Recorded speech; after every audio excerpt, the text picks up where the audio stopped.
y los sacó. Imagínate, vieron la gloria de Dios tremendamente, vieron la mano de Dios poderosamente moviéndose en Egipto, de tal manera que el Señor mandó plagas y el corazón era duro de Faraón, pero por la mano de Dios ellos fueron sacados de ese lugar. Se abrió el mar, imagínate qué grandeza. Y muchas veces nosotros estamos así, hemos visto la mano poderosa, cómo ha cambiado nuestro corazón, cómo ha cambiado nuestra vida, cómo a lo mejor el Señor ha hecho milagros en un familiar o en nosotros mismos. Pero el punto fue después de que sacó el Señor, de que pasaron el Jordán, cuando estaban en el desierto, amén. Lo encontramos en Éxodo 13, 21 y 22. Dice esto más adelante. Llegó al punto cuando ellos de repente empezaron a hablar mal del Señor, amén, y le decían a Moisés: ¿por qué nos has sacado de Egipto? ¿Por qué no nos has sacado de allá? Allá vivíamos mejor. Pero no recordaban cómo nos tenía atados el enemigo. Y así estamos nosotros. Recordamos lo bueno del mundo, que a lo mejor nos iba mejor en ciertas áreas, pero no recordamos que éramos esclavos del enemigo. Así estaba el pueblo. Él no olvidaba el pasado. Él tenía, yo me imagino, no eso no viene en la Biblia, ni tampoco lo tenían, pero tenían tan atada la esclavitud a su mente que ellos decían: estábamos mejor en aquel lugar. Amén. Imagínate qué tan esclavos eran ellos, que dice ahí, ahora sí en el 13, 21 y 22, que el Señor les puso a ellos una nube de día para guiarle y una columna de fuego. Era tanta la esclavitud en ellos que ellos tenían que tener una nube en la mañana para cuando la nube avanzaba, avanzamos. Si la nube se detenía, nos detenemos. Si la columna de fuego en la noche se detenía, quiere decir que tenemos que dormir. Era una mentalidad de esclavos que tenían ellos. No olvidaban el pasado, no olvidaban a Egipto, olvidaban lo bueno, pero no recordaban lo bueno, pero se les había olvidado que eran esclavos tanto tiempo, que el enemigo sacaba los látigos y les pegaba día con día, trabajaban de sol a sol. Amén. Pero no olvidaban eso. Imagínate qué mente tan esclava tenían ellos, que necesitaban de la nube, necesitaban de la columna de fuego para seguir adelante. Amén. ¿Cuántas veces nosotros hemos pasado tanto tiempo en los caminos del Señor, pero seguimos siendo esclavos todavía? Seguimos teniendo una mente de esclavitud todavía.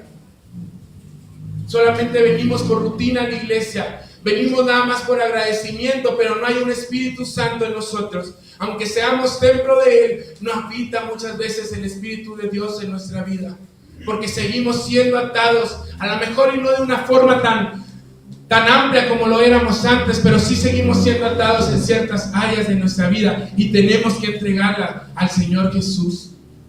El pueblo de Israel tuvo que cambiar esa esclavitud, pero ¿sabes qué pasó por esa mentalidad que ellos tenían? Vino juicio de Dios a ellos y duraron 40 años dando vueltas en el desierto. Por esa mentalidad de esclavos, ¿cuántos años hemos ido siendo igual? ¿Cuántos años nos hemos sentado en la misma silla? Nos hemos sentido en la comodidad de nuestra vida. Y si te das cuenta, seguimos dando vuelta en el mismo desierto, porque no olvidamos el pasado completamente. Y Pablo decía: olvidando ciertamente lo que queda atrás. Olvida ya, hermano, es tiempo de olvidar todo eso. Es tiempo de olvidar las glorias pasadas, porque la gloria postrera será mucho mayor que la primera, dice su palabra. Olvida todo eso. Tienes que marcar un antes y un después desde ya. La gloria postrera será mucho mayor todavía. Despójate de todo eso que todavía tienes del pasado. Amén. El tercer punto y la tercera frase, primera te la voy a leer. Dice: extendiéndome a lo que está adelante, decía Pablo. Y yo el tercer punto, la tercera característica es pensar en el futuro que Dios tiene para nosotros. En ese propósito que Dios nos tiene en nuestra vida, que Dios nos tiene aquí en la tierra, hay que pensar en el futuro. Hay que pensar que aunque vengan problemas en nuestras vidas, lo que va a seguir después de la muerte, lo que va a seguir después de la venida de Cristo va a ser mucho mayor. Allá no va a haber tristezas, allá no va a haber lloro, no va a haber llanto. Allá solamente vamos a estar alabando el nombre de Jesús. Es ahí donde tenemos que estar pensando, en el futuro que Dios tiene para nosotros.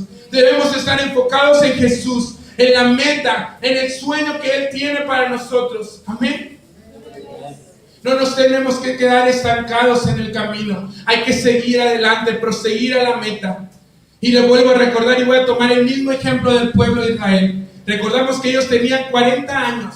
Y en ese 40 años que duran hoy murió una generación. La generación que había nacido en esclavitud. La generación que recordaba aún el pasado. Amén. Y nacía una nueva generación. Una nueva generación que ya no tenía una mentalidad de esclavo. Una nueva generación que había escuchado esos 40 años a los que ellos iban. A esas personas, a ese Josué que habitaba en ellos. A ese Caleb que había ido también de espía a la tierra prometida y decía: nosotros vamos a ir por esa tierra. No importa que haya gigantes, no importa lo que haya, esa tierra es de nosotros. Y así, hermanos, tú y yo debemos de pensar. No importa que haya gigantes en el futuro, y ese gigante representa problemas, esos gigantes representan necesidad, a lo mejor representan enfermedades en nuestra casa. No importa lo que haya en el futuro, yo voy a arrebatar lo que el Señor tiene para mi vida. Yo voy a arrebatar la bendición que Dios tiene para mi vida. Yo voy a proseguir adelante hasta llegar a la meta, que es Cristo Jesús. Amén. Amén.